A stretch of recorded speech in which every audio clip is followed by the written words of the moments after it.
முருகனுக்கு ரொம்ப ரொம்ப பிடிச்சது என்ன அப்படிங்கிறது தெரியுமா? இந்த ஒரே ஒரு விஷயம் மட்டும் நீங்க செஞ்சா அந்த முருக பெருமானே உங்க கண்முன்னே வந்து காட்சி கொடுப்பான்.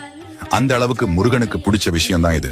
நீங்க நினைக்கலாம், முருகனுக்கு இந்த பூதான் ரொம்ப பிடிக்கும், இந்த நெய் வைத்தியம் ரொம்ப பிடிக்கும், இந்த பிரசாதம் தான் அதிகம் பிடிக்கும், இல்லை அவருக்கு லட்சத்தில் அல்லது கோடியில் செலவு செய்து அபிஷேகம் செய்தால் தான் ரொம்ப பிடிக்கும் என்று. ஆனால் உண்மையில் முருகனுக்கு மேலே சொன்ன அனைத்தையும் தாண்டி ஒரே ஒரு விஷயம்தான் ரொம்ப அதிகம் பிடிக்கும். அதுவும் தனது பக்தர்கள் இதை செய்தால் அவங்க கேட்ட அனைத்தையும் அப்படியே கொடுப்பான் முருகன்.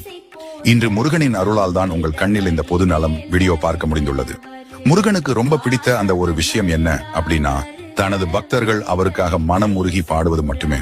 அதுவும் இந்த முருகனுக்கு மிகவும் பிடித்த பாடல்கள் வரிசையில் கந்த சஷ்டி கவசம் மற்றும் திருப்புகழ். இந்த 2 பாடல் தான் அவருக்கு அதிகம் பிடிக்குமா?